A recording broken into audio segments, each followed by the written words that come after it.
Hello बच्चों, कैसे हो? बढ़िया। आप बढ़िया तो मैं भी बढ़िया। तो देखो बच्चों, आज हमें क्या पढ़ाई करनी है। आज है हमारे पास क्लास 10th का फिजिक्स का लेक्चर नंबर सेकंड।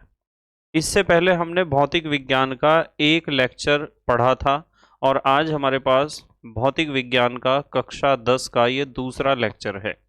ठीक है। और इसमें आज के हमारे टॉपिक क्या क्या रहेंगे उन्हें ध्यान से देख लो। पहला चैप्टर हमने स्टार्ट किया था प्रकाश का परावर्तन तथा अपवर्तन। उसमें हमने बहुत सारी बातें पहले लेक्चर में सीख ली थी। और आज दूसरे लेक्चर में सबसे पहले हम बात करेंगे अवतल दर्पण द्वारा प्रतिबिंब खींचने के नियम। उसके बाद हम बात करेंगे उत्तल दर्पण द्वारा प्रतिबिंब खींचने के नियम। तीसरे नंबर पर हम बात करेंगे अवतल दर्पण द्वारा प्रतिबिंब का बनना। इसकी लगभग 6 स्थितियां होती हैं। 6 की 6 स्थितियों का आज हम अध्ययन करेंगे। नंबर 4 पर हम अध्ययन करेंगे उत्तल दर्पण द्वारा प्रतिबिंब का बनना। और नंबर 5 पर हम अध्ययन करेंगे दूरियां नापने की निर्देशांक ज्यामिति की चिन्ह परिपाटी। तो सबसे पहले मेरी रिक्वेस्ट ये है सब बच्चों से कि आप सब अपनी नोटबुक निकाल कर बैठें और साथ साथ लिखते रहें। ठीक है। तो चलो बच्चों, जल्दी से आज की पढ़ाई शुरू करते हैं।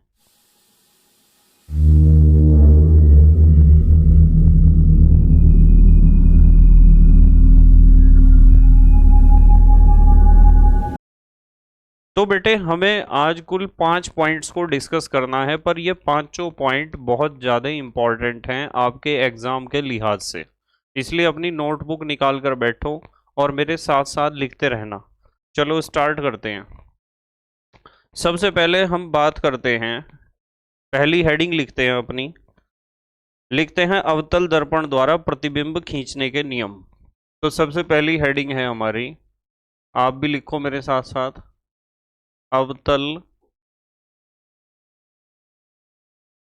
दर्पण द्वारा अवतल दर्पण द्वारा प्रतिबिंब अवतल दर्पण द्वारा प्रतिबिंब अवतल दर्पण द्वारा प्रतिबिंब खींचने के नियम। अवतल दर्पण द्वारा प्रतिबिंब खींचने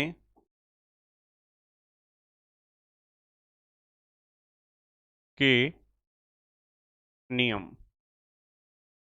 ये हेडिंग लिख लो आप अपनी नोटबुक पर, अवतल दर्पण द्वारा प्रतिबिंब खींचने के नियम।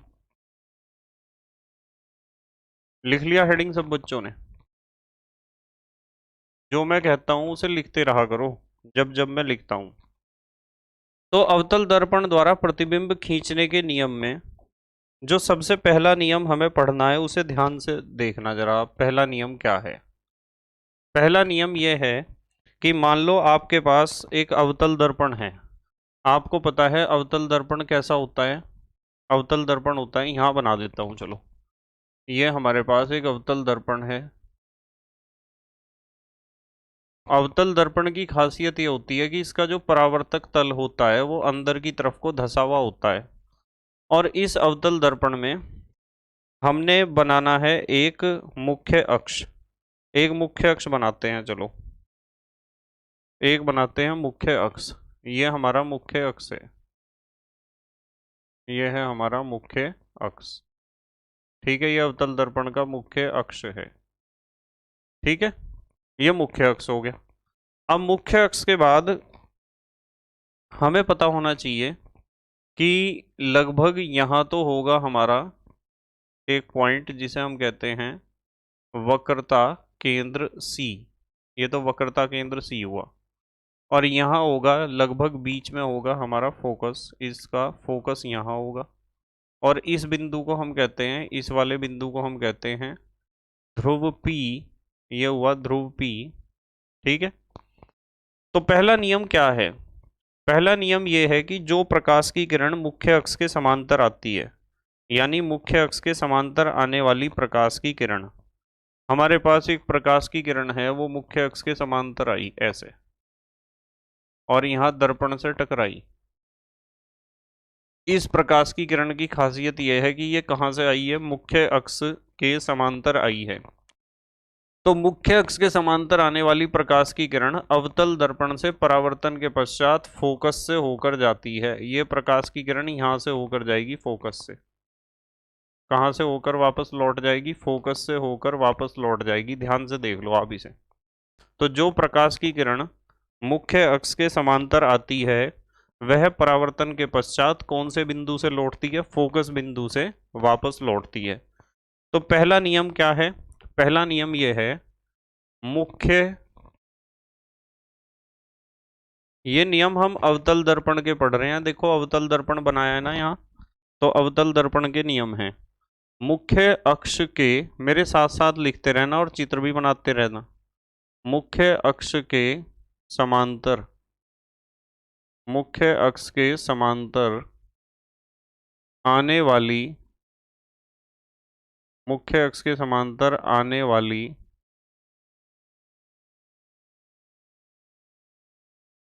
प्रकाश की किरण, मुख्य अक्ष के समांतर आने वाली प्रकाश की किरण,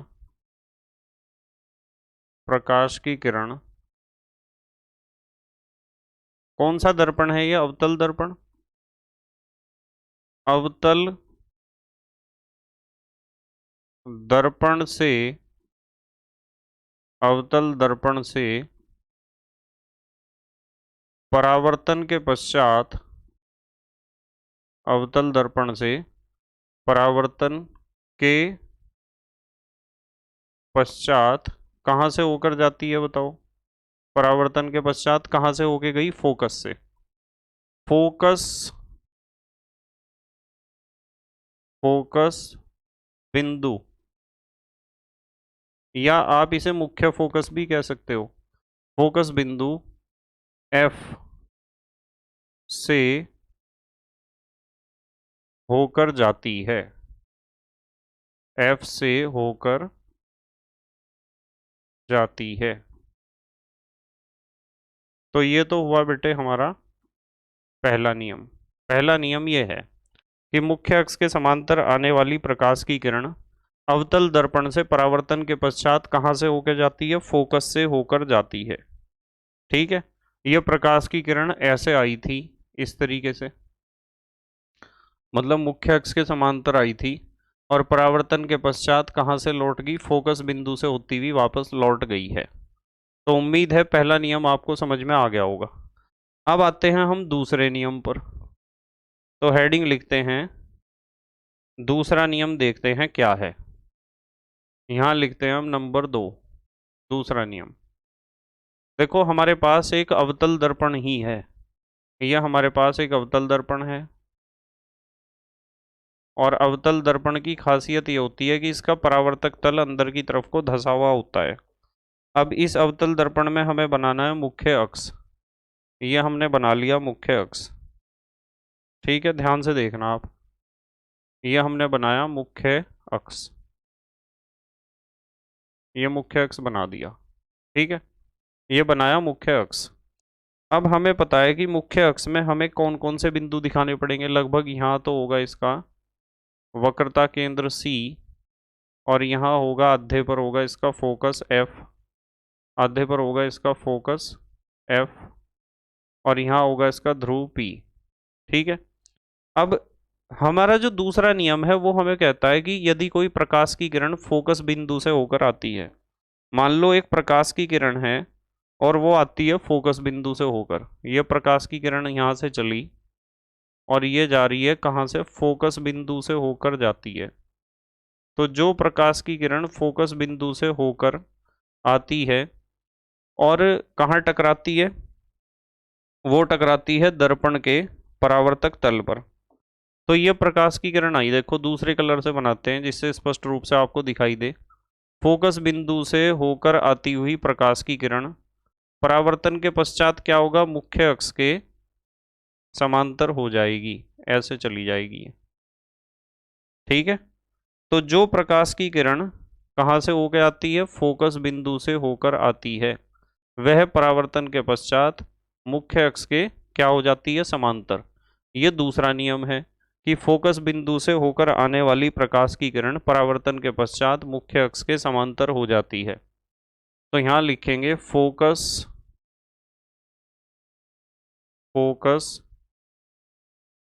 बिंदु से फोकस बिंदु से होकर फोकस बिंदु से होकर आने वाली फोकस बिंदु से होकर आने वाली प्रकाश की किरण प्रकाश की किरण मेरे साथ साथ लिखा करो बेटे। फोकस बिंदु से होकर आने वाली प्रकाश की किरण अवतल दर्पण से, वैसे तो हम अवतल दर्पण के ही नियम पढ़ रहे हैं, पर आप लिखना चाहो तो लिख लो, नहीं तो नहीं सही इस शब्द को, अवतल दर्पण को। फोकस बिंदु से होकर आने वाली प्रकाश की किरण अवतल दर्पण से परावर्तन के पश्चात अवतल दर्पण से परावर्तन के पश्चात कैसे जाती है बताओ, कहाँ से जाती है? मुख्य अक्ष के समांतर। मुख्य अक्ष मुख्य अक्ष के समांतर मुख्य अक्ष के समांतर हो जाती है।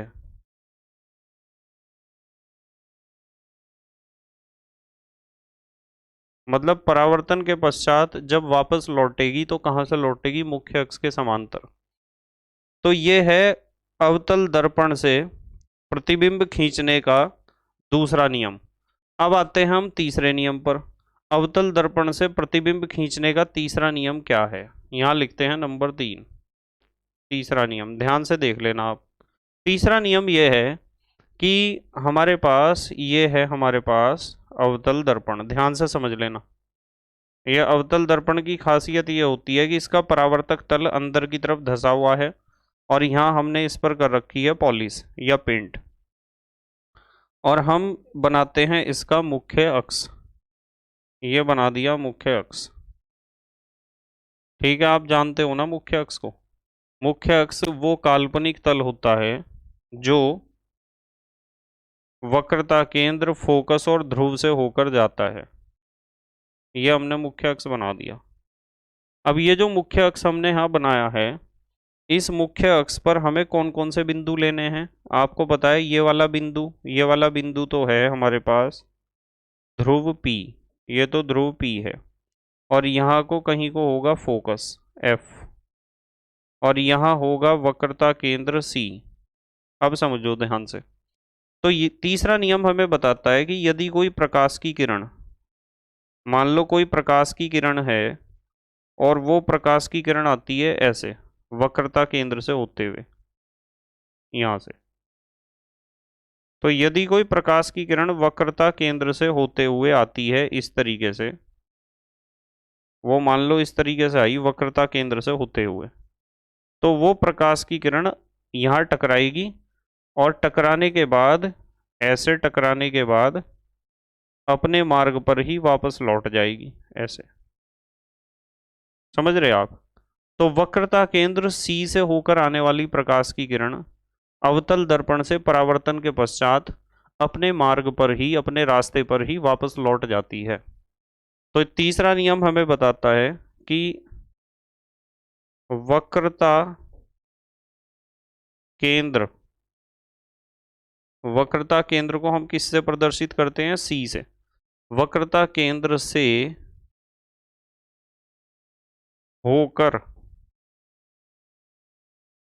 आने वाली वक्रता केंद्र से होकर आने वाली प्रकाश की किरण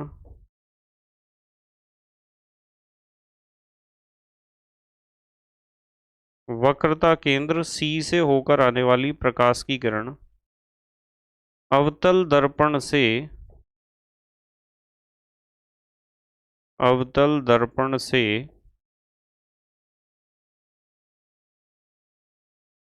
परावर्तन के पश्चात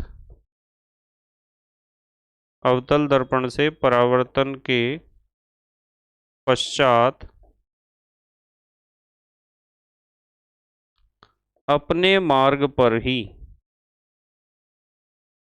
अपने मार्ग यानी जिस रास्ते से वो आई थी, जिस मार्ग से वो आई थी, अपने मार्ग पर ही वापस लौट जाती है, अपने मार्ग पर ही वापस लौट जाती है। देखो, अपने मार्ग पर ही वापस लौट जाती है। तो ये है हमारा तीसरा नियम। ये तीन नियम ही हमें पढ़ने हैं। अवतल दर्पण द्वारा प्रतिबिंब खींचने के तीन नियम ही होते हैं। तीनों नियम मैंने आपको बता दिए। पहला नियम, मुख्य अक्ष के समांतर आने वाली प्रकाश की किरण परावर्तन के पश्चात फोकस बिंदु से होकर जाएगी। दूसरा नियम, फोकस बिंदु से होकर आने वाली प्रकाश की किरण परावर्तन के पश्चात मुख्य अक्ष के समांतर हो जाएगी। तीसरा नियम, वक्रता केंद्र सी से होकर आने वाली प्रकाश की किरण दर्पण से परावर्तन के पश्चात अपने रास्ते पर ही वापस लौट जाएगी। जल्दी से स्क्रीनशॉट लो, स्क्रीनशॉट ले लो जल्दी से। ले लिया बेटे? ठीक है, चलो आगे चलते हैं। तो ये थे हमारे पास अवतल दर्पण द्वारा प्रतिबिंब बनाने के या खींचने के नियम। और अब हम सीखते हैं उत्तल दर्पण के नियम। तो एक हेडिंग लिख लो आप, एक हेडिंग लिखो, उत्तल दर्पण द्वारा, उत्तल दर्पण द्वारा प्रतिबिंब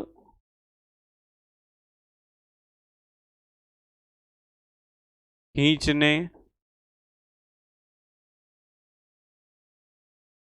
उत्तल दर्पण द्वारा प्रतिबिंब खींचने के नियम। तो यदि हमारे पास कोई उत्तल दर्पण है और वस्तु की विभिन्न स्थितियों में हमें प्रतिबिंब बनाने हैं उसके, तो यदि उससे आप प्रतिबिंब बनाना चाहते हो तो कौन कौन से नियम आपको पता होने चाहिए। और यहाँ भी हमें सीखने हैं केवल तीन नियम। जैसे वहाँ तीन नियम सीखे थे, तो यहाँ भी हमें केवल तीन नियम ही सीखने हैं। बस आप ध्यान से सीखते रहना हर एक नियम को। तो सीखते हैं सबसे पहला नियम। सबसे पहला नियम क्या है? नंबर एक यहाँ से डाल के समझेंगे।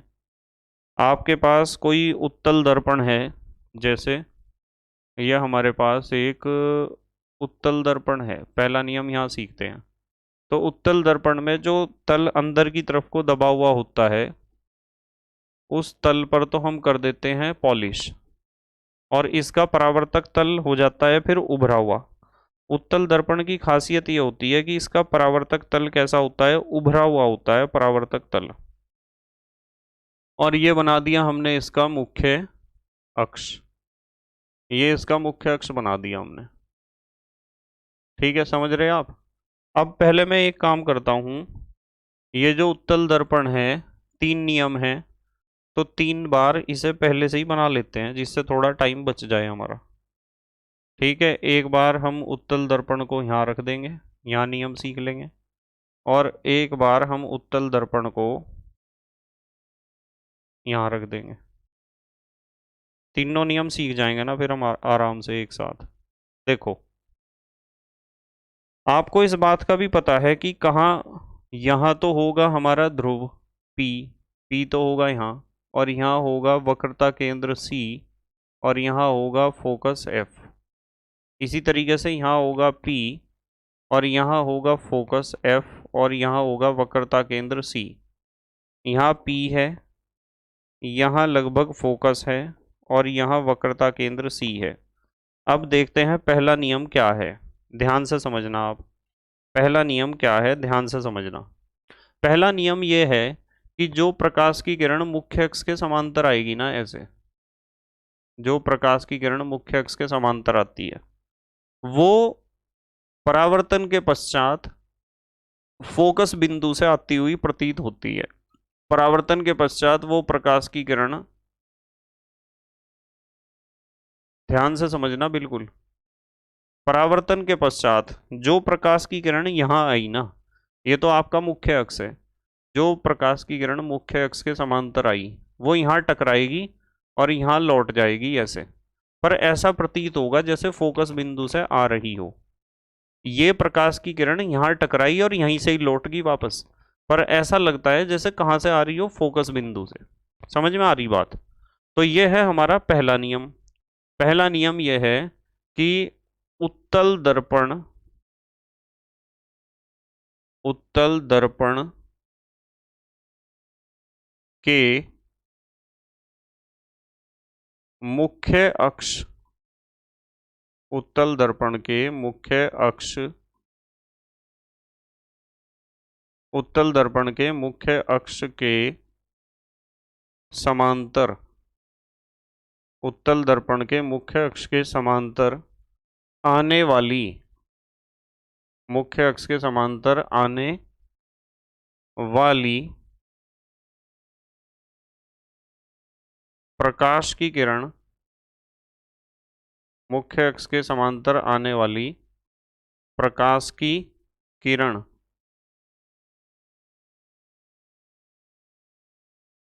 परावर्तन के पश्चात, परावर्तन के पश्चात, परावर्तन के पश्चात कहाँ से आती हुई प्रतीत होती है? फोकस बिंदु से। फोकस बिंदु, परावर्तन के पश्चात फोकस बिंदु, फोकस बिंदु को हम प्रदर्शित करते हैं F से। फोकस बिंदु F से आती हुई, F से आती हुई प्रतीत होती है। ऐसा लगता है कि ये प्रकाश की किरण फोकस बिंदु F से आ रही है। ऐसा लगता है कि ये प्रकाश की किरण कहाँ से आ रही है? फोकस बिंदु F से। यह है पहला नियम। अब आते हैं दूसरे नियम पर। ध्यान से समझना आप दूसरे नियम को, ठीक है? दूसरा नियम क्या है कि यदि कोई प्रकाश की किरण आ रही है फोकस बिंदु की तरफ, मान लो एक प्रकाश की किरण है और ये फोकस बिंदु की ओर आ रही है इस तरीके से, तो परावर्तन के पश्चात ये मुख्य अक्ष के समांतर हो जाएगी। परावर्तन के पश्चात कैसी हो जाएगी? मुख्य अक्ष के समांतर। तो मतलब थोड़ी सी बात ये समझनी है कि प्रकाश की किरण आई, किस तरफ को आई? फोकस बिंदु की तरफ आई। और फोकस बिंदु की तरफ आने वाली प्रकाश की किरण यहाँ टकराई इस पॉइंट पर, और इस पॉइंट पर टकराकर परावर्तित होके मुख्य अक्ष के कैसी हो जाएगी? समांतर। तो दूसरा नियम यह है कि फोकस बिंदु की ओर आने वाली प्रकाश की किरण उत्तल दर्पण से परावर्तन के पश्चात मुख्य अक्ष के क्या हो जाती है? समांतर हो जाती है। तो दूसरा नियम लिखते हैं यहाँ, नंबर 2। दूसरा नियम है उत्तल दर्पण, उत्तल दर्पण के फोकस, उत्तल दर्पण के फोकस बिंदु की ओर, उत्तल दर्पण के फोकस बिंदु की ओर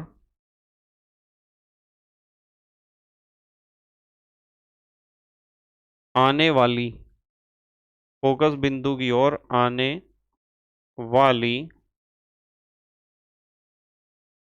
प्रकाश की किरण, फोकस बिंदु की ओर आने वाली प्रकाश की किरण, फोकस बिंदु की ओर आने वाली प्रकाश की किरण, प्रकाश की किरण दर्पण से, दर्पण से परावर्तन के पश्चात, दर्पण से परावर्तन के पश्चात कैसी हो जाती है? बताओ। दर्पण से परावर्तन के पश्चात मुख्य,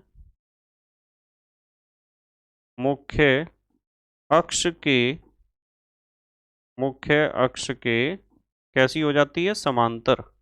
मुख्य अक्ष के समांतर हो जाती है। मुख्य अक्ष के समांतर हो जाती है। बताओ समझ में आया क्या आपके दूसरा नियम क्या है? मतलब यदि ये नियम आपके समझ में आते हैं तभी हम किसी भी स्थिति में रखी हुई वस्तु का प्रतिबिंब बना सकते हैं। और यदि ये बातें हमारी समझ में नहीं आती फिर तो बेटे हम समझ ही नहीं सकते हैं कि कैसे प्रतिबिंब बनेगा और कैसे नहीं बनेगा। इसलिए ध्यान से समझना है हमें। हमें पता चला पहला नियम कि जो प्रकाश की किरण मुख्य अक्ष के समांतर आई वो वापस लौटते समय परावर्तित होते समय ऐसी लगी जैसे फोकस बिंदु से होकर आई है। जो प्रकाश की किरण फोकस बिंदु की तरफ को आती है परावर्तन के पश्चात वो मुख्य अक्ष के कैसी हो जाती है? समांतर। तीसरा नियम देखो ध्यान से। तीसरा नियम है हमारा कि जो प्रकाश की किरण वक्रता केंद्र की ओर आती है, मान लो ये प्रकाश की किरण है और ये किसकी तरफ आती है? वक्रता केंद्र की ओर। तो ये प्रकाश की किरण जब वक्रता केंद्र की ओर आएगी ना, ऐसे किसकी ओर आ रही है? वक्रता केंद्र की दिशा में या वक्रता केंद्र सी की ओर। तो यह दर्पण से टकराएगी इस बिंदु पर और अपने मार्ग पर ही वापस लौट जाएगी। अपने मार्ग पर ही वापस लौट जाएगी। तो यहां हम लिखेंगे उत्तल उत्तल दर्पण के वक्रता केंद्र। उत्तल दर्पण के वक्रता केंद्र। वक्रता केंद्र को किससे प्रदर्शित करते हैं? सी से। उत्तल दर्पण के वक्रता केंद्र की ओर, उत्तल दर्पण के वक्रता केंद्र की ओर आने वाली, वक्रता केंद्र की ओर आने वाली प्रकाश की किरण, आने वाली प्रकाश की किरण, वक्रता केंद्र की ओर आने वाली प्रकाश की किरण दर्पण से, दर्पण से परावर्तन के पश्चात, दर्पण से परावर्तन के पश्चात क्या होती है बताओ? परावर्तन के पश्चात अपने मार्ग पर ही, अपने मार्ग पर ही, अपने मार्ग पर ही वापस लौट जाती है। अपने मार्ग पर ही वापस लौट जाती है। तो यदि कोई प्रकाश की किरण वक्रता केंद्र की ओर आती है तो वो अपने मार्ग पर ही क्या हो जाएगी? वापस लौट जाएगी। जल्दी से स्क्रीनशॉट लो या फिर पोज करके लिख लो जो छूट गया हो। स्क्रीनशॉट ले लो या फिर पोज करके लिख लो। देखो बेटे, हमने जो है यहाँ जो टारगेट बनाया था वो टारगेट बनाया था अवतल दर्पण द्वारा प्रतिबिंब खींचने के नियम। ये हमारा टारगेट पूरा हो चुका है। दूसरा था उत्तल दर्पण द्वारा प्रतिबिंब खींचने के नियम। ये भी टारगेट पूरा हो चुका है। अवतल दर्पण द्वारा प्रतिबिंब खींचने के भी 3 नियम सिखाए हैं आपको। उत्तल दर्पण द्वारा प्रतिबिंब खींचने के भी 3 नियम सिखाए हैं। देखो 3 नियम ये अवतल दर्पण के हैं। जो प्रकाश की किरण मुख्य अक्ष के समांतर आएगी वो दर्पण से टकराकर परावर्तित होकर फोकस बिंदु से होकर जाएगी। जो प्रकाश की किरण फोकस बिंदु से होकर आएगी वो परावर्तन के पश्चात मुख्य अक्ष के समांतर हो जाएगी। जो प्रकाश की किरण वक्रता केंद्र सी से होकर आएगी वो अपने रास्ते पर ही वापस लौट जाएगी। इसी तरीके से उत्तल दर्पण द्वारा प्रतिबिंब खींचने के भी 3 ही नियम हैं। पहला नियम, मुख्य अक्ष के समांतर आने वाली प्रकाश की किरण परावर्तन के पश्चात फोकस बिंदु से आती हुई प्रतीत होगी जैसे फोकस बिंदु से आ रही है। दूसरा नियम, फोकस बिंदु की ओर आने वाली प्रकाश की किरण परावर्तन के पश्चात मुख्य अक्ष की कैसी हो जाएगी? समांतर हो जाएगी मुख्य अक्ष के। तीसरा नियम, जो प्रकाश की किरण वक्रता केंद्र सी की ओर आती है वो परावर्तन के पश्चात अपने रास्ते पर ही वापस लौट जाती है। अब हम अगले स्टेप पर आते हैं अपने। ठीक है, एक हेडिंग लिख लो आप। तीसरा जो हमारा टारगेट था वो था अवतल दर्पण द्वारा प्रतिबिंब बनाना। ठीक है, अवतल दर्पण द्वारा प्रतिबिंब बनाना या प्रतिबिंब खींचना। तो हेडिंग लिख लो आप, अवतल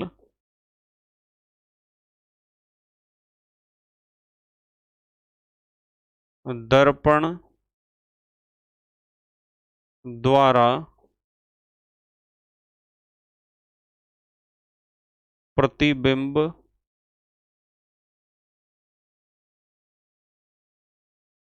बनाना।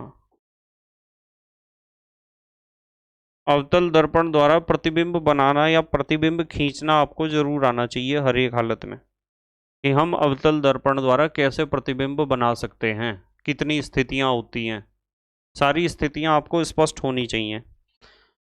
तो इसमें जो है कुल मिलाकर लगभग 6 स्थितियां होती हैं। हमें 6 स्थितियों पर काम करना है। 6 की 6 स्थितियों को 1 बाय 1 हम डिस्कस करेंगे। जो हमारी सबसे पहली स्थिति है वो है जब वस्तु अनंत पर हो। तो यहां हम लिखेंगे वस्तु, वस्तु कहाँ है, वस्तु अनंत पर हो। यदि हमारी वस्तु जो है वो अनंत पर रखी हुई है तो उस वस्तु का प्रतिबिंब हम कैसे बनाएंगे। जो वस्तु कहाँ रखी हुई है, अनंत पर। तो वस्तु अनंत पर रखी हुई है, सबसे पहली बात वस्तु अनंत पर रखी हुई है, सबसे पहले तो हम बना लें दर्पण। कौन सा दर्पण है, अवतल दर्पण। यही बना देता हूं चलो। वस्तु अनंत पर है तो ये हमारा दर्पण बन गया। और अवतल दर्पण है देखो, और यहाँ हमने कर रखी है इसके ऊपर पॉलिश, तो इसका जो परावर्तक तल है वो अंदर की ओर धंसा हुआ है, और ये बना दिया इसका मुख्य अक्ष। ये बना दिया इसका मुख्य अक्ष। अब मुख्य अक्ष बन गया, ठीक है। अब मुख्य अक्ष बनने के साथ साथ आपको कुछ बातें पता होनी चाहिए कि भाई मान लो ये तो हमारा है, ये जो बिंदु है ये वाला, ये तो है वक्रता केंद्र सी, और ये है फोकस एफ। इसे हमने कह दिया फोकस एफ, और ये है ध्रुव पी। ठीक है। अब मैं एक काम करता हूँ कि और भी हमें आवश्यकता पड़ सकती है इसकी, तो इसके क्लोन बना लेता हूँ। जहाँ आवश्यकता पड़ेगी यहाँ उसे इस्तेमाल कर लेंगे। इधर रख लिया साइड में। ठीक है, चलो समझो। हमारे पास प्रकाश की किरण जो है, हमने वस्तु कहाँ रख रखी है, अनंत पर। जब वस्तु अनंत पर रखी हुई होती है ना, तो जो प्रकाश की किरणें आती हैं वे एक दूसरे के समांतर आती हैं, पर मुख्य अक्ष के समांतर नहीं आती। वस्तु कहीं अनंत पर है, इस जगह यहाँ कहीं अनंत पर है, बहुत दूर। तो जो प्रकाश की किरणें आएंगी वे एक दूसरे के समांतर तो होंगी, पर वे मुख्य अक्ष के समांतर नहीं होंगी, इस बात की कोई गारंटी नहीं है। तो एक प्रकाश की किरण आई, मान लो वो वक्रता केंद्र सी से होके आई, इस तरीके से। एक प्रकाश की किरण आई वक्रता केंद्र सी से होकर, ध्यान से समझना। और दूसरी प्रकाश की किरण आई फोकस से होकर, इस तरीके से। पर वे एक दूसरे के समांतर होनी चाहिए, ध्यान रखना। अभी ये समांतर नहीं बनी, अभी ये समांतर नहीं बनी। दूसरी प्रकाश की किरण आई मुख्य अक्ष, इसके वक्रता केंद्र सी से आई पहली किरण। दूसरी प्रकाश की किरण आई फोकस बिंदु से होकर, पर वे एक दूसरे के समांतर होंगी। फोकस बिंदु से होके आई, इस तरीके से। समझ रहे आप। देखो, जो प्रकाश की किरण वक्रता केंद्र सी से होकर आई है, ये ऐसे, आपको पता है कि वो अपने रास्ते पर ही वापस लौट जाएगी। पर जो प्रकाश की किरण यहाँ फोकस बिंदु से होकर आई है वो मुख्य अक्ष के कैसी हो जाएगी, समांतर। तो ये हो जाएगी मुख्य अक्ष के समांतर, ये यहाँ से ऐसे जाएगी वापस, ये गई मुख्य अक्ष के समांतर। और जब ये मुख्य अक्ष के समांतर गई, एक मिनट इसे एफ को यहाँ से मिटा देता हूँ, इसे एफ को मिटा देता हूँ यहाँ से, दोबारा खींच देते हैं। मुख्य अक्ष के कैसे जाएगी, समांतर। मुख्य अक्ष के समांतर गई, ये गई मुख्य अक्ष के समांतर। अब ध्यान से देख लो आप, बिल्कुल जब ये मुख्य अक्ष के समांतर गई है तो आपको एक बात स्पष्ट रूप से यहाँ दिखाई दे रही होगी। बात ये दिखाई दे रही होगी कि ये दोनों किरणें कहाँ काट रही हैं आपस में। ये समझना है कि दोनों किरणें काट कहाँ रही हैं आपस में। ये होगी मुख्य अक्ष के समांतर। ठीक है। और ये हम यहाँ लिख देते हैं, चलो हम यहाँ लिख देते हैं कि ये क्या है हमारा, ये फोकस है, ये है फोकस। ठीक है, क्या है ये, फोकस है। तो यहाँ एक बात आप देख रहे होंगे कि हमारा जो प्रतिबिंब बना है, जो हमारा प्रतिबिंब बना है वो यहाँ बना है फोकस बिंदु पर। यहाँ ये बना है प्रतिबिंब, यही तो बना है, यही तो काटा है इन्होंने आपस में। तो इन्होंने यहाँ आपस में काटा है, इसका मतलब प्रतिबिंब कहाँ बना है, फोकस बिंदु पर। तो हमें एक बात समझ में आई कि यदि आपके पास अवतल दर्पण है और वस्तु अनंत पर रखी हुई है, तो अनंत से आने वाली प्रकाश की किरणें एक दूसरे के क्या होती हैं, समांतर होती हैं। और वे प्रकाश की किरणें जैसे एक हमने फोकस से गुजारी तो वो मुख्य अक्ष के समांतर होगी, कैसे गई, मुख्य अक्ष के समांतर गई। दूसरी प्रकाश की किरण वक्रता केंद्र से होकर गुजारी तो वो अपने रास्ते पर ही वापस लौट गई। तो ये दोनों प्रकाश की किरणें एक दूसरे को फोकस बिंदु पर काटती हैं। इससे हमें पता चलता है कि अनंत पर रखी हुई वस्तु का प्रतिबिंब कहाँ बनेगा, फोकस बिंदु पर बनेगा। तो इस प्रतिबिंब के बारे में जो पहली खासियत हमें पता चली कि वस्तु तो हमने कहाँ रखी थी, अनंत पर रखी थी, पर जो हमारा प्रतिबिंब बना है वो प्रतिबिंब में पहली खासियत यह है कि वो बना है उल्टा। प्रतिबिंब उल्टा बना है। देखो वस्तु जहां भी होगी ऐसे होगी, सीधी अनंत पर होगी, सीधी होगी, और ये प्रतिबिंब बना है उल्टा। इस प्रतिबिंब की दूसरी खासियत क्या है, जो भी उल्टा प्रतिबिंब होता है वो वास्तविक होता है। इस बात को अपने दिमाग में घुसा लो। यदि ये उल्टा प्रतिबिंब है तो कैसा है, वास्तविक है। प्रतिबिंब की विशेषताएं लिख रहा हूं मैं यहाँ पर। तीसरी खासियत या तीसरी विशेषता यह है कि यह प्रतिबिंब बना कहाँ है, फोकस बिंदु पर बना है, एफ पर। अनंत पर रखी हुई वस्तु का प्रतिबिंब हमेशा फोकस पर बनता है, यह बात यहाँ स्पष्ट हो जाती है। और चौथी खासियत यह है कि इस प्रतिबिंब का साइज वस्तु से छोटा होगा। देखो प्रतिबिंब दर्पण के ज्यादा नजदीक है या वस्तु दर्पण के ज्यादा नजदीक है। आप कहोगे कि सर वस्तु तो अनंत दूरी पर है, तो जो वस्तु और प्रतिबिंब में दोनों में से जो भी दर्पण के ज्यादा नजदीक होता है वो छोटा होता है, और जो दर्पण से ज्यादा दूर होता है वो होता है बड़ा। अब यहाँ प्रतिबिंब नजदीक है वस्तु के मुकाबले, तो हम यहाँ लिखेंगे वस्तु से छोटा। ये जो प्रतिबिंब बना है वो वस्तु से कैसा है, छोटा है। प्रतिबिंब कैसा है बेटे, वस्तु से छोटा है।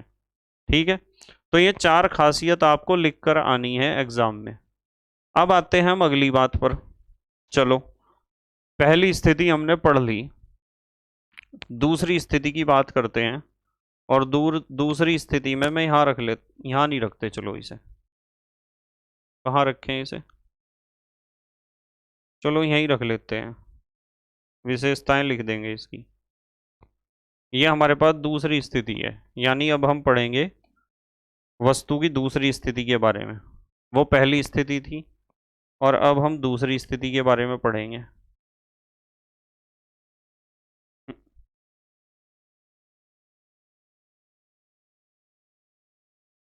अब ठीक है, दूसरी स्थिति, जब वस्तु कहाँ हो, अनंत से हम ले आए वस्तु को वक्रता केंद्र और अनंत के बीच में, यानी सी और अनंत के कहीं बीच में। तो यहां लिखते हैं हम नंबर 2, दूसरी स्थिति। वस्तु कहाँ है, वस्तु पर यहाँ डायग्राम बनाने की जगह ही नहीं मिलने की हमें, तो इसलिए इसे थोड़ा सा और इधर कर लो,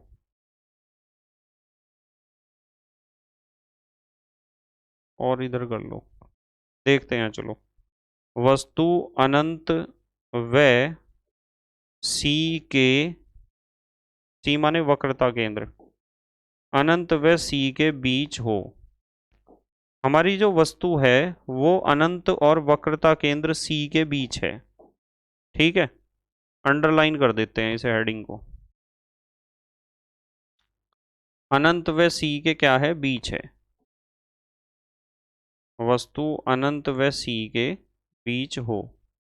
अब देखो ध्यान से, हमने जो इस बार वस्तु रख रखी है वो अनंत और सी के बीच रख रखी है, तो रख देते हैं एक वस्तु।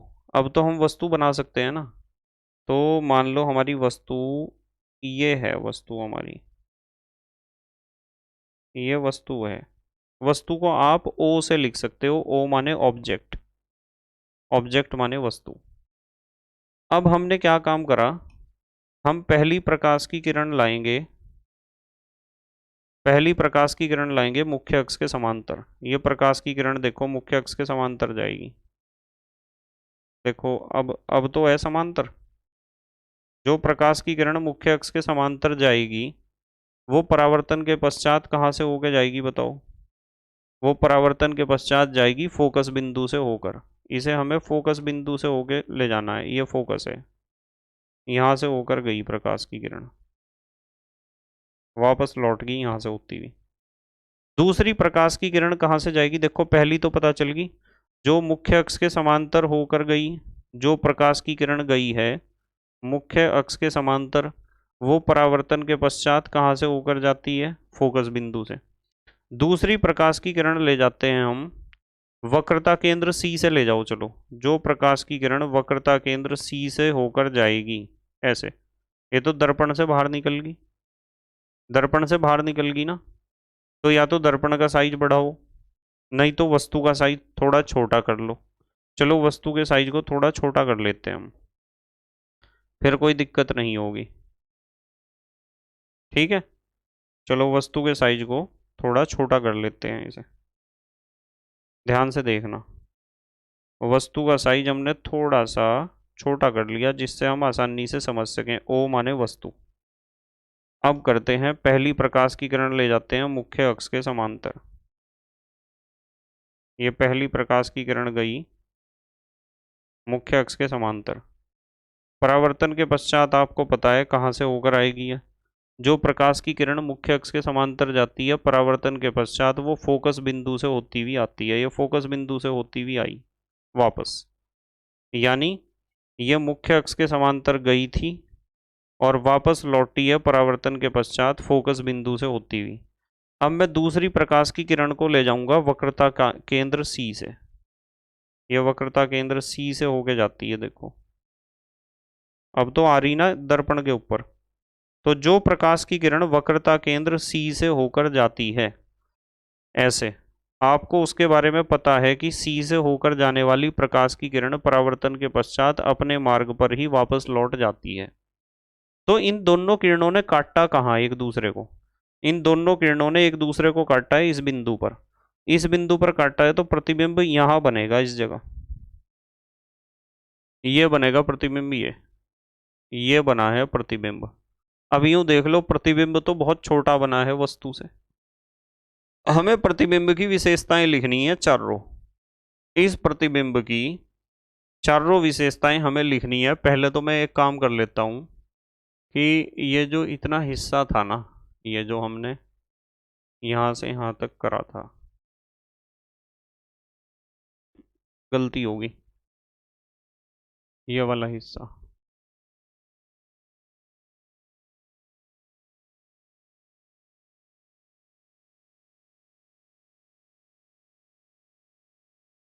इस हिस्से को सेलेक्ट करते हैं और इसका साइज थोड़ा सा छोटा करते हैं। समझ तो लिया आपने इसे, और थोड़ा सा ऊपर सरका देते हैं इसे। ठीक है, अब हमें जगह मिल गई। अब हमारा जो ये वाला पार्ट है इसे ठीक ठाक जगह मिल गई एक्सप्लेन करने के लिए। थोड़ा सा इसका साइज घटा दो और थोड़ा सा इसे ऊपर कर दो।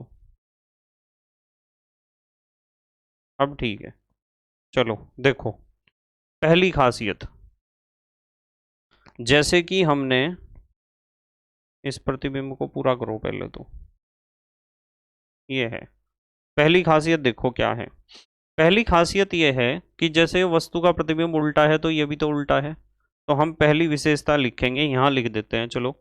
हमारा जो प्रतिबिंब बना है वो कैसा बना है, उल्टा बना है। ठीक है, वस्तु का प्रतिबिंब उल्टा बन गया। दूसरी विशेषता, उल्टे प्रतिबिंब सारे कैसे होते हैं, वास्तविक। तो प्रतिबिंब हमारा बना है वास्तविक। उल्टे प्रतिबिंब कैसे होते हैं, वास्तविक होते हैं। तीसरी विशेषता, तीसरी विशेषता यह है कि कहाँ बना है, सी व एफ के बीच, सी व एफ के बीच, यानी वक्रता केंद्र और फोकस बिंदु के बीच बना है ये प्रतिबिंब। और चौथी विशेषता क्या है, चौथी विशेषता यह है, देखो प्रतिबिंब ज्यादा नजदीक है ना वस्तु से, तो जो ज्यादा नजदीक होता है वो छोटा होता है, तो हम यहां लिखेंगे वस्तु से छोटा, वस्तु से छोटा। तो हमारा जो प्रतिबिंब बना है वो वस्तु से कैसा है, छोटा है, वस्तु से छोटा प्रतिबिंब बना है। बताओ ये बात स्पष्ट होगी क्या आपके, होगी स्पष्ट, ठीक है। चलो एक चीज देखते हैं जो हो जाए तो, ये जो हमारा यहाँ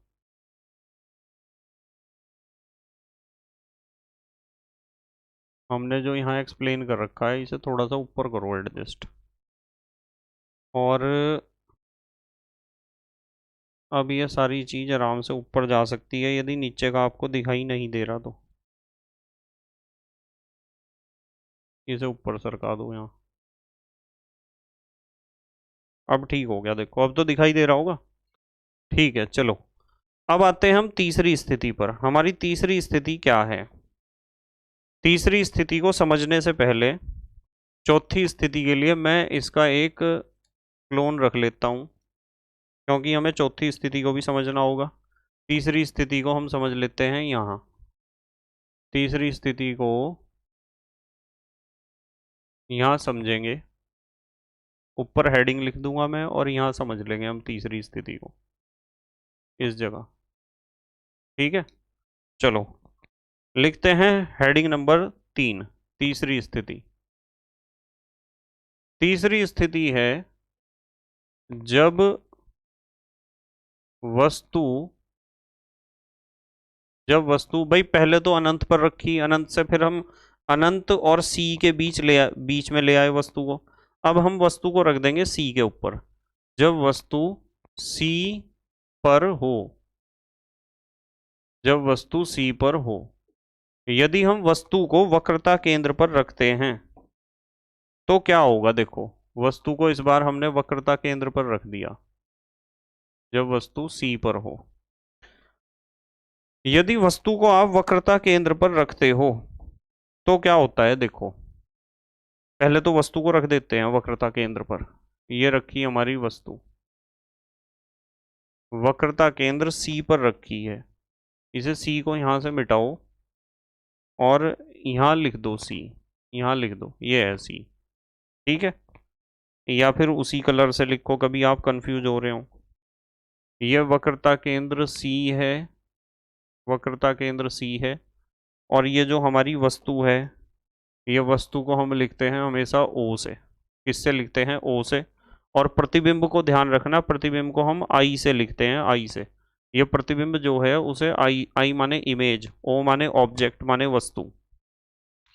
तो एक काम करते हैं, पहली प्रकाश की किरण ले जाते हैं हम, ये वस्तु है हमारी, मुख्य अक्ष के समांतर ले जाते हैं। तो जो प्रकाश की किरण मुख्य अक्ष के समांतर जाएगी वो परावर्तन के पश्चात कहाँ से होकर जाएगी, फोकस से। ये चली गई फोकस बिंदु से होकर।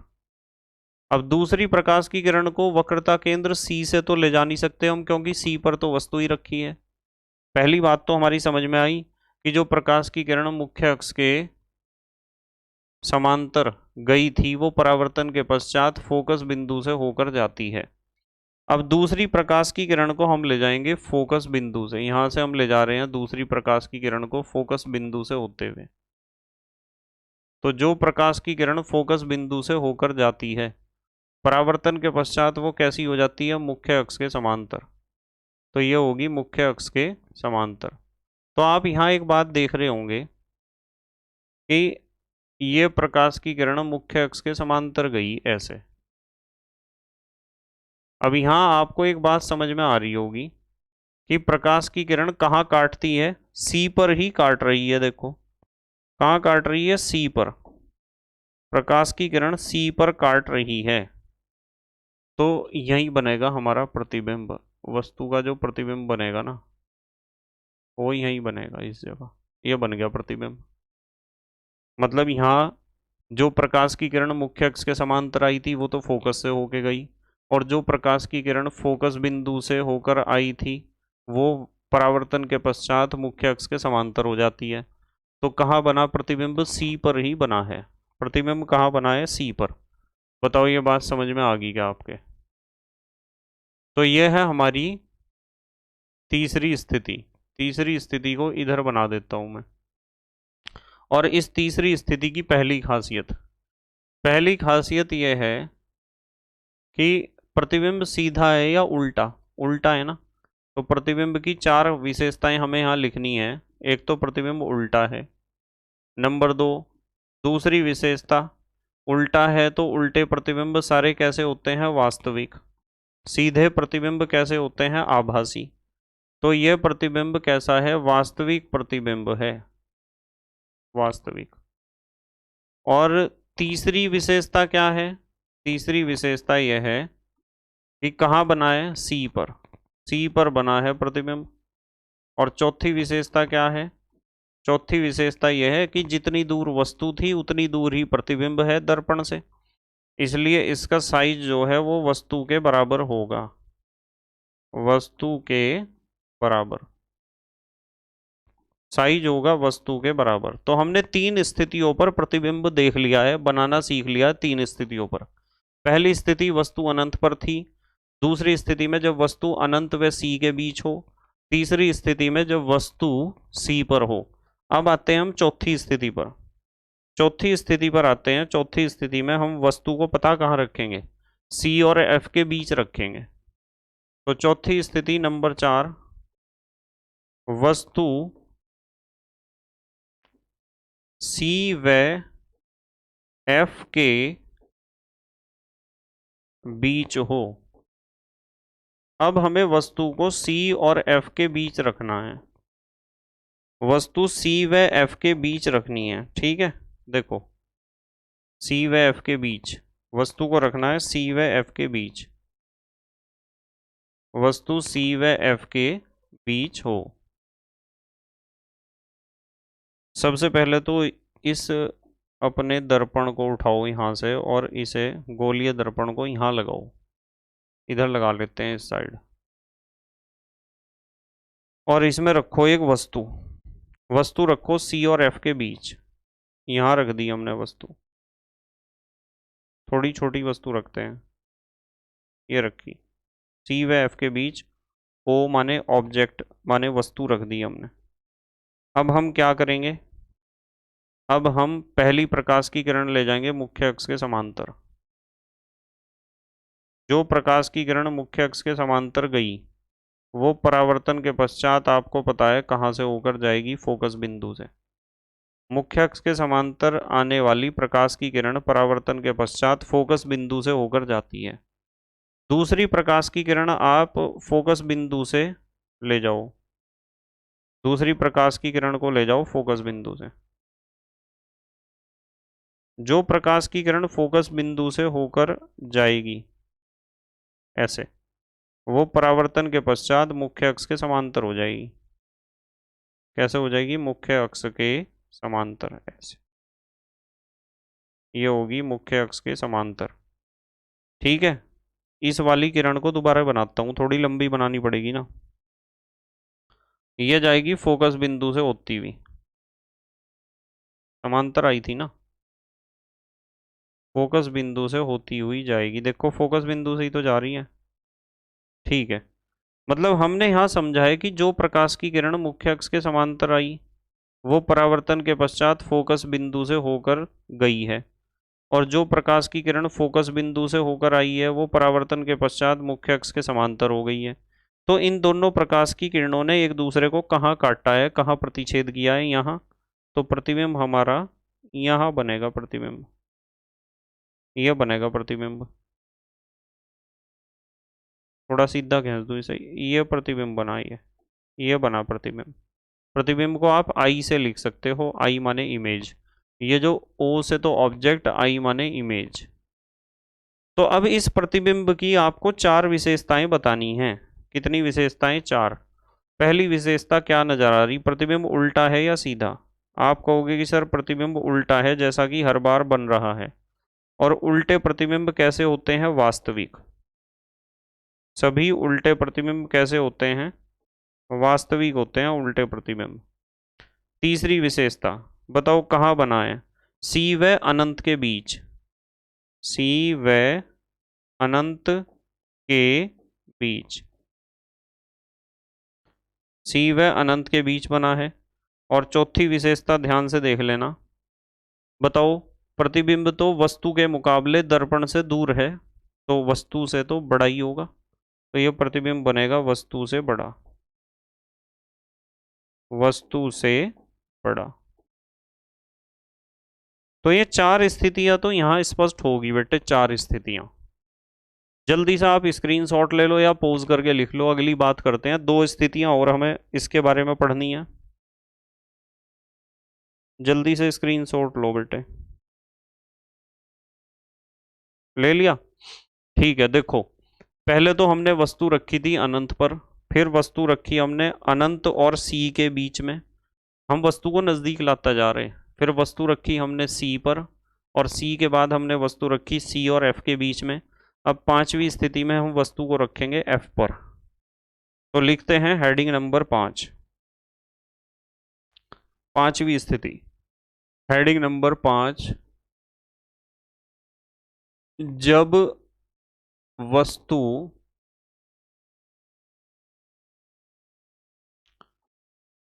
एफ पर हो। जब वस्तु एफ पर हो, तो इस बार हम वस्तु को कहाँ रखेंगे? एफ पर रखेंगे वस्तु को। जब वस्तु एफ पर हो, इस बार हम वस्तु को रखेंगे एफ पर। ठीक है, चलो देखते हैं वस्तु को कहाँ रखना है। एफ पर रखना है। तो यहां बना देता हूं मैं एक अवतल दर्पण, और ये हमने इस तरफ इसके पॉलिश कर रखी है, तो इसका परावर्तक तल अंदर की तरफ को धंसा हुआ है। ठीक है, ये बना दिया इसका मुख्य अक्ष।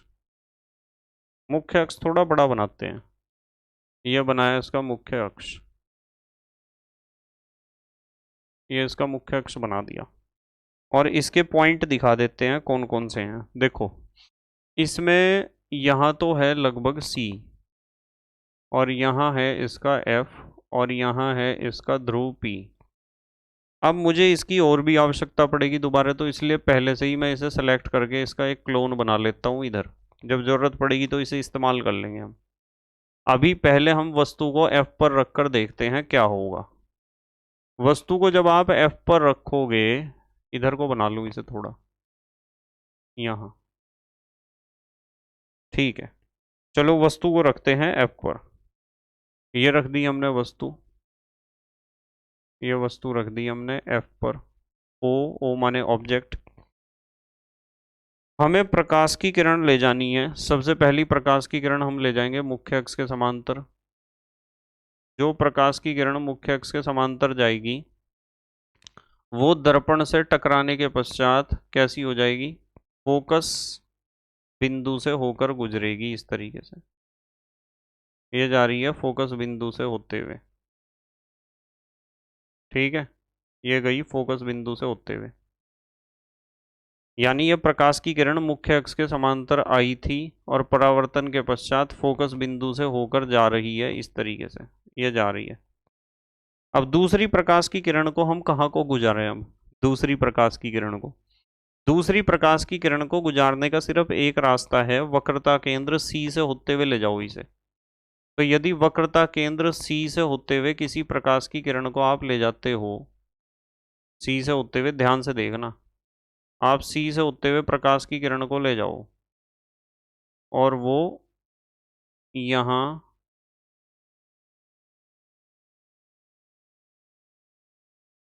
ऐसे, थोड़ा सा और कोशिश करता हूँ सही करने की।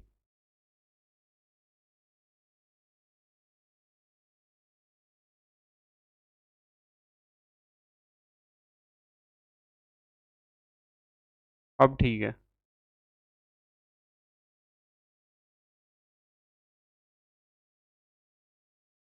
ये देखो पहली प्रकाश की किरण इस बिंदु से मुख्य अक्ष के समांतर गई और मुख्य अक्ष के समांतर जाने के बाद परावर्तित होकर फोकस बिंदु से होती हुई वापस लौट गई। दूसरी प्रकाश की किरण हमने क्या काम करा, देखो ध्यान से, इस बिंदु से यहां को गई बेटे, ऐसे यहां से वक्रता केंद्र सी से होती हुई इसके सिर को छूती हुई यहां टकराई। तो यदि इस रास्ते से वो गई है, यदि वो वक्रता केंद्र से होती हुई गई है, तो पक्की बात है अपने रास्ते पर ही वापस लौट जाएगी, ऐसे लौट जाएगी अपने मार्ग पर वापस। और यदि वो किरण ऐसे जा रही है और ये वाली किरण ऐसे जा रही है, तो बताओ ये तो एक दूसरे के समांतर होगी, हो नहीं गई एक दूसरे के समांतर। और जब एक दूसरे के समांतर हो गई हैं तो यहाँ तो कहीं ये मिलती हुई नजर नहीं आ रही मुझे, और जब ये यहाँ मिलती हुई नजर नहीं आ रही हैं तो शायद ये कहीं अनंत पर मिलेंगी। तो जो प्रतिबिंब बनेगा वो अनंत पर बनेगा, जाकर कहाँ बनेगा, अनंत पर। तो हम इस प्रतिबिंब की क्या क्या विशेषता लिख सकते हैं। पहली बात तो है नीचे ही यदि कहीं मिलेगा, नीचे की तरफ मिलेगा, तो इसका वस्तु प्रतिबिंब का सिर नीचे की तरफ होगा, तो ये प्रतिबिंब कैसा होगा, उल्टा होगा। पहली विशेषता तो यह है प्रतिबिंब उल्टा होगा। और यदि उल्टा होगा तो उल्टे प्रतिबिंब होते हैं वास्तविक, उल्टा होगा तो वास्तविक होगा। और कहाँ बनेगा बताओ, तीसरी विशेषता क्या है, अनंत पर बनेगा, अनंत पर। और चौथी विशेषता क्या है बताओ, वस्तु से, वस्तु के मुकाबले तो दर्पण से बहुत दूर है अनंत पर, तो हम लिखेंगे वस्तु से बड़ा। और वैसे आप ऐसे भी लिख सकते हो वस्तु से बहुत बड़ा, वस्तु से बहुत बड़ा बनेगा प्रतिबिंब, वस्तु से बहुत बड़ा बनेगा प्रतिबिंब। ठीक है, तो ये ध्यान रखना है आपको, जब वस्तु अनंत पर होती, जब वस्तु कहाँ है, फोकस पर होती है, तो प्रतिबिंब उस वस्तु का कैसा बनता है। ठीक है, समझ में आई बात। चलो अगला केस देख रहे क्या है। अब हमने वस्तु को F और P के बीच रखना है। नंबर 6, जब वस्तु, जब वस्तु F व P के बीच हो, जब वस्तु F व P के बीच हो। अब हमें वस्तु को F व P के बीच रखना है, जब वस्तु F व P के बीच हो।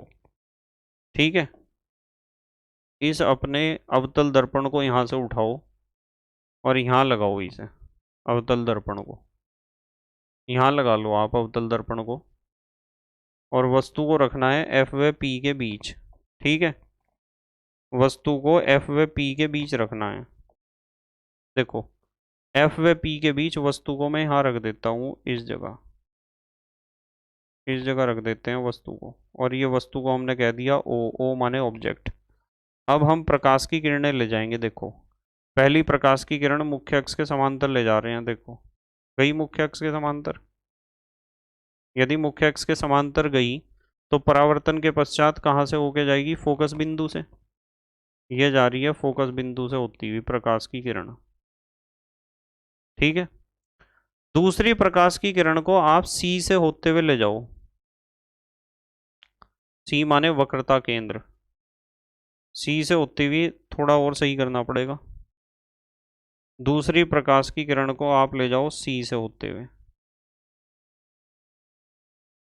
अब भी नहीं सही है, थोड़ा और सही करना पड़ेगा, सी से होते हुए ले जाओ।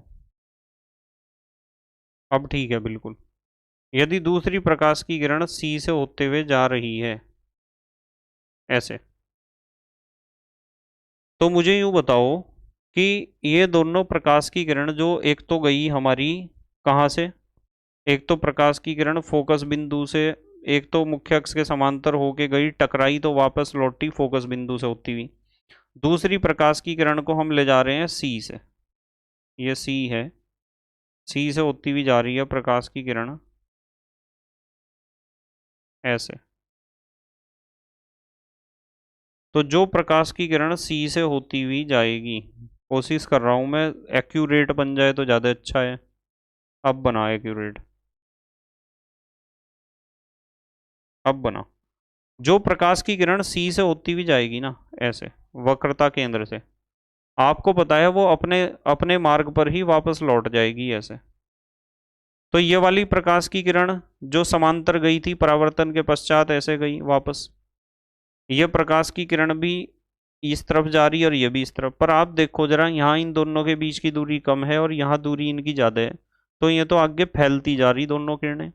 और यदि फैलती जा रही तो पक्की बात है इधर तो प्रतिबिंब इनके आपस में मिलने का कोई सवाल ही नहीं पैदा होता इस तरफ, क्योंकि इनके बीच की दूरी लगातार बढ़ती जा रही। तो यदि इन किरणों को आप पीछे की तरफ हटाओगे ना, इन किरणों को पीछे की तरफ हटाते हैं हम, एक तो इस वाली किरण को हटाते हैं पीछे की तरफ, इस वाली किरण को, इस किरण को मैं पीछे की तरफ हटा रहा हूँ, देखते हैं क्या होगा। ये किरण को हमने पीछे की तरफ को हटाया और एक इस वाली किरण को पीछे की तरफ को हटाते हैं, तो पक्की बात है पीछे हटाने पर ये जरूर मिलेंगी कहीं ना कहीं। ये मिल गई, देखो यहाँ मिली ना।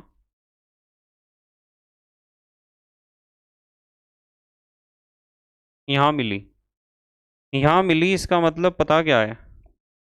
इसका मतलब यह है कि प्रतिबिंब पीछे हटाने पर यहाँ बनेगा, यहाँ मिल रही है आपस में, तो ये बना प्रतिबिंब, ये बना है प्रतिबिंब। और जब प्रतिबिंब यहाँ बनेगा तो इस प्रतिबिंब की चारों खासियत लिख दोगे आप, लिख दोगे? बताओ पहली खासियत क्या है प्रतिबिंब की? प्रतिबिंब को हम आई से लिखते हैं, आई माने इमेज। देखता हूँ जो ये नीचे आ जा, तो वैसे तो इसका मुश्किल ही लग रहा नीचे आना। आ गया आ गया, कोई बात नहीं, ऊपर के हिस्से उन्हें हम बना देंगे अभी। हम्म, इन दोनों का क्या करा जाए? इसका जो सिर था उसे दोबारा बना दो यहाँ ऐसे, और वो मिटने को तैयार नहीं है, वो मिटने को यूं नहीं तैयार है कि इसे मिटाऊंगा। ठीक है, हो गया काम। अब देखो, अब देखो, चार विशेषताएं हमें लिखनी है इसके बारे में। कितनी विशेषताएं? चार। पहली विशेषता, पहली विशेषता प्रतिबिंब की यह है कि प्रतिबिंब भाई इस बार सीधा बन गया, देखो सिर ऊपर है तो प्रतिबिंब सीधा है। और सीधे प्रतिबिंब कैसे होते हैं? वास्तविक होते हैं। सीधे प्रतिबिंब कैसे होते हैं? वास्तविक, सॉरी वास्तविक नहीं, आभासी। उल्टे प्रतिबिंब होते हैं वास्तविक, सीधे प्रतिबिंब होते हैं आभासी।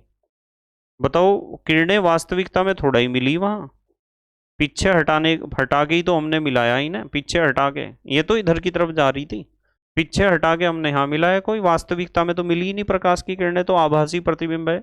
सीधे प्रतिबिंब आभासी ही होते हैं, ध्यान रखना। तीसरा, तीसरी खासियत यह है, कहाँ बना? दर्पण के पीछे। दर्पण के पीछे बनने वाले सभी प्रतिबिंब आभासी होते हैं, ध्यान रखना, वास्तविक नहीं होते। जब आप अपनी शक्ल देखते हो ना समतल दर्पण में, प्लेन मिरर में, तो आपका भी तो सीधा ही प्रतिबिंब बनता है, सिर आपका ऊपर रहता है ना, तो वो भी एक आभासी प्रतिबिंब है। दर्पण के पीछे बनने वाले सारे प्रतिबिंब आभासी होते हैं और सीधे बनने वाले सारे प्रतिबिंब आभासी होते हैं। दर्पण के पीछे बनेगा और देखो वस्तु नजदीक थी, ये दूर है, वस्तु से बड़ा बनेगा, वस्तु से बड़ा। तो ये छह स्थितियां आपको स्पष्ट होनी चाहिए बेटे, ये छह स्थितियां। कौन कौन सी छह स्थितियां? देखो, हमने पहले वस्तु को रखा था अनंत पर, तो प्रतिबिंब बना था फोकस पर। फिर हमने वस्तु को रखा अनंत व सी के बीच में, तो प्रतिबिंब बना एफ व सी के बीच में। तीसरी स्थिति में वस्तु को रखा सी पर, तो प्रतिबिंब भी सी पर बन गया। ये बहुत इंपॉर्टेंट है, तीसरी स्थिति एग्जाम में बहुत पूछी जाती है। और चौथी स्थिति में वस्तु को हमने सी व एफ के बीच में रखा, तो प्रतिबिंब बना सी व अनंत के बीच में। फिर हमने पांचवी स्थिति में वस्तु को एफ पर रखा, तो प्रतिबिंब बना अनंत पर। छठी स्थिति में वस्तु को एफ व पी के बीच रखा, तो प्रतिबिंब बना दर्पण के पीछे। ठीक है, चलो एक चीज बताता हूं आपको, ध्यान से देखना। हमारा टारगेट क्या था? ये था हमारा टारगेट, अवतल दर्पण द्वारा प्रतिबिंब खींचने के नियम हमने सीख लिए। उत्तल दर्पण द्वारा प्रतिबिंब खींचने के नियम हमने सीख लिए। अवतल दर्पण द्वारा प्रतिबिंब का बनना, ठीक है, ये हमने सीख लिया। अब उत्तल दर्पण द्वारा सीखना है हमें, हमें सीखना है उत्तल दर्पण द्वारा प्रतिबिंब का बनना। ठीक है, देखो ध्यान से देखना। ये तो है हमारा, ये तो कर लिया हमने। चलो एक हेडिंग लिखते हैं, उत्तल दर्पण द्वारा प्रतिबिंब का बनना। और बिल्कुल ध्यान से समझना, आपको इसमें 6 स्थितियां नहीं है, एक ही स्थिति है। तो एक हेडिंग लिखते हैं, उत्तल दर्पण द्वारा, उत्तल दर्पण द्वारा प्रतिबिंब, उत्तल दर्पण द्वारा प्रतिबिंब का बनना, या बनाना लिख लो, एक ही बात है। उत्तल दर्पण द्वारा प्रतिबिंब का बनना। देखो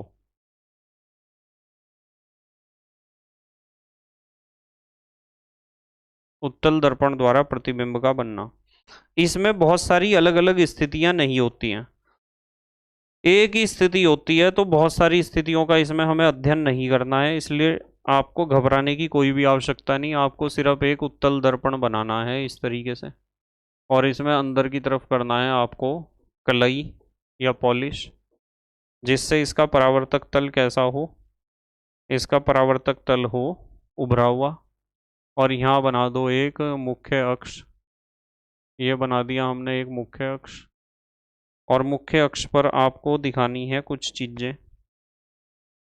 ये तो हमारा फोकस है, और यह है वक्रता केंद्र सी, और यह है ध्रुव पी। अब वस्तु तो इधर ही रखोगे, यहाँ तो कुछ है नहीं कि मैं 6 स्थितियां डेवलप करूं। ठीक है, हमने अवतल दर्पण में तो 6 स्थितियां डेवलप करी थी ना, 6 स्थितियां देखी थी हमने अवतल दर्पण में। कौन सी 6 स्थितियां देखी थी, देख लो जरा एक बार।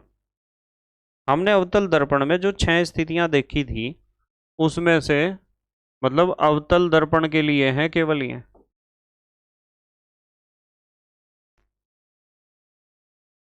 अवतल,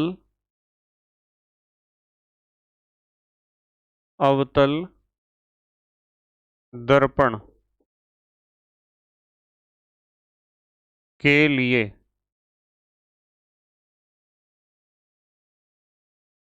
वस्तु की, वस्तु की 6 पोजीशन या 6 स्थितियां, वस्तु की 6 स्थितियां होती हैं।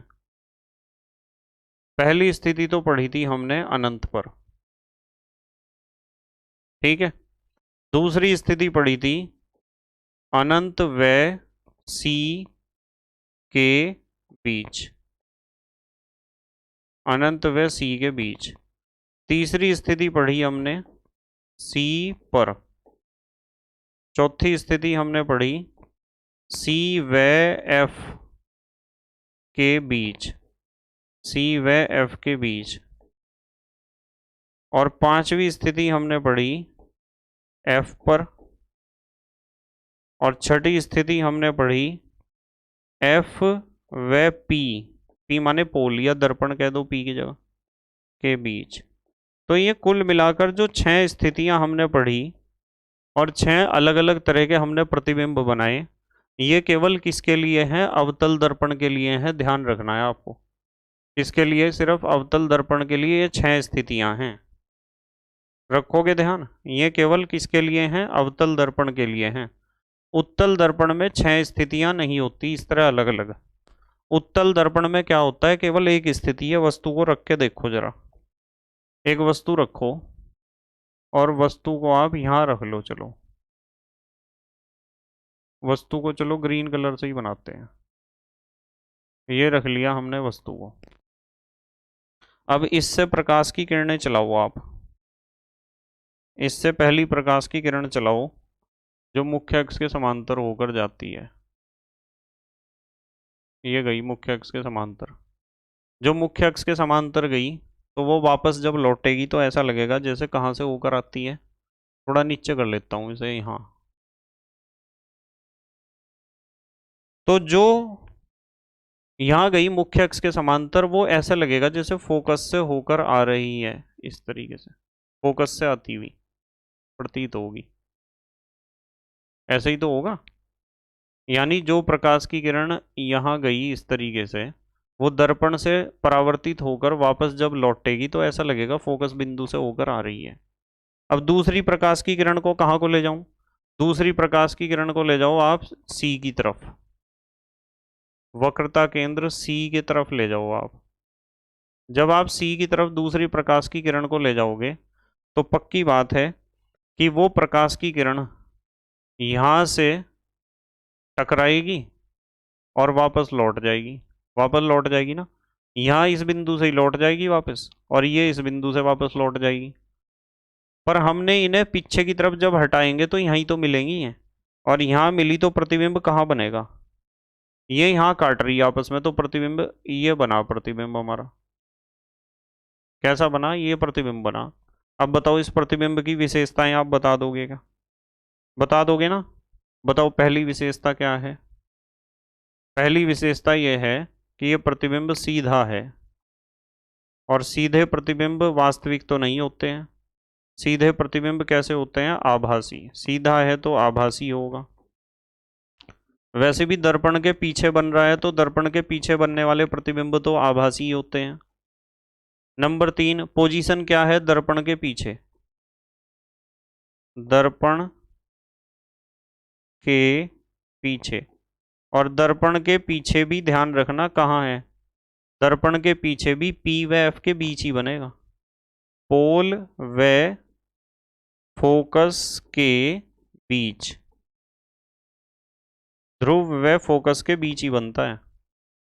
और चौथी खासियत बताओ, वस्तु से छोटा है या बड़ा? वस्तु बड़ी, प्रतिबिंब छोटा है, दिखाई दे रहा, क्योंकि ये दूरी कम है, ये ज्यादा है। तो यहां हम लिखेंगे हमेशा वस्तु से छोटा, वस्तु से छोटा। तो इसमें 6 स्थितियां नहीं हैं, इसमें केवल एक ही स्थिति है। वस्तु यहां रखो, यहां रखो, कहीं भी रखो, प्रतिबिंब ऐसा ही बनेगा आपका। ठीक है। तो अब देखो जरा ध्यान से, एक चीज बताता हूं आपको। पहले स्क्रीनशॉट ले लो, आप स्क्रीनशॉट ले लो बेटे। पहले ले लिया स्क्रीनशॉट? ठीक है। देखो मैं एक चीज बता देता हूं आपको पहले ही। हमने उत्तल दर्पण द्वारा प्रतिबिंब का बनना ये भी समझ लिया। अब हमें इसे समझना है, दूरियां नापने की निर्देशांक ज्यामिति की चिन्ह परिपाटी। ठीक है, इसे समझा देता हूं आपको। चलो एक हेडिंग लगा लो, हेडिंग लगाओ दूरियां नापने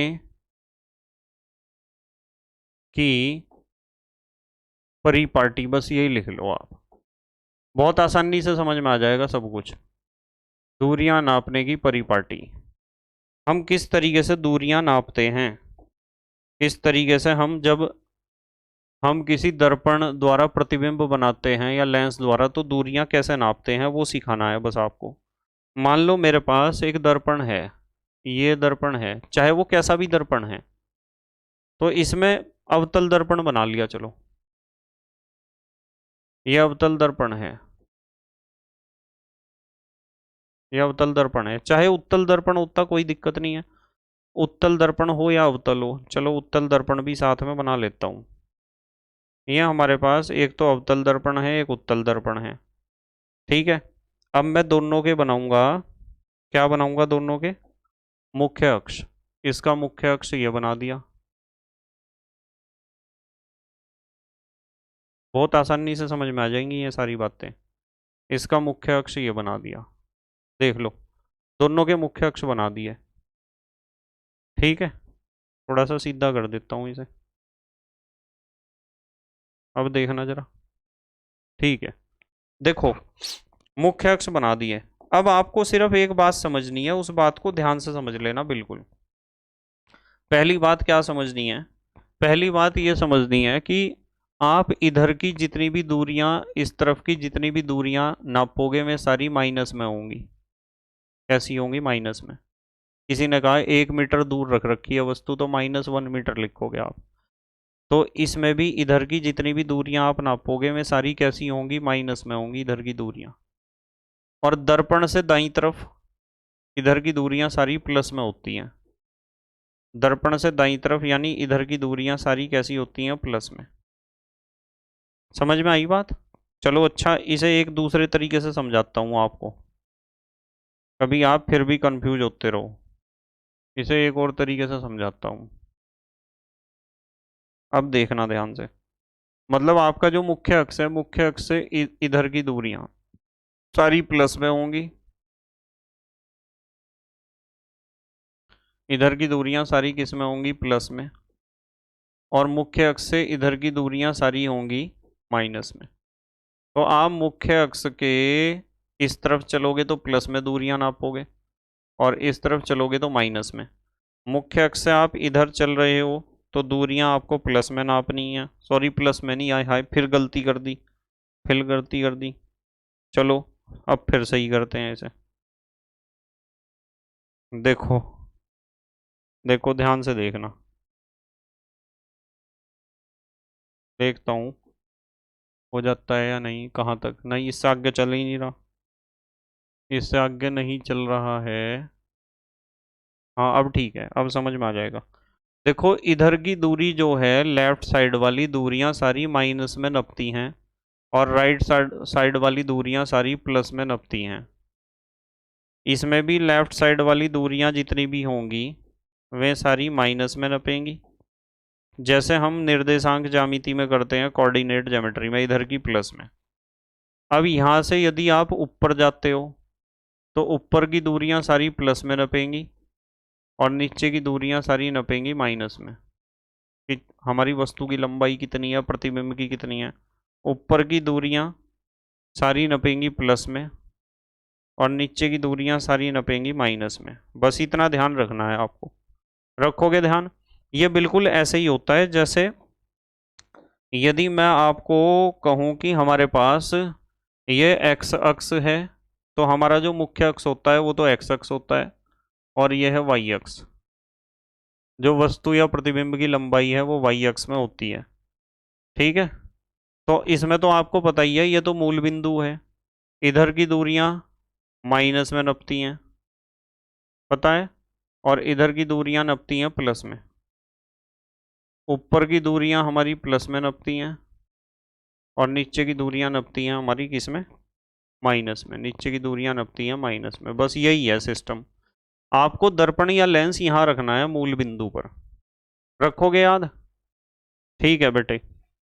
तो आज हमें इतना ही पढ़ना था, ये सारे टारगेट मैंने आपके पूरे करा दिए। हमें इतना ही पढ़ना था आज। ठीक है, बस मेहनत और ईमानदारी से पढ़ाई करते रहो, और अपने हैंड रिटन नोट्स बनाते रहो, और मुझे उम्मीद है कि आपके समझ में आई होंगी सारी बातें। तो thank you very much for watching this video. Okay, bye.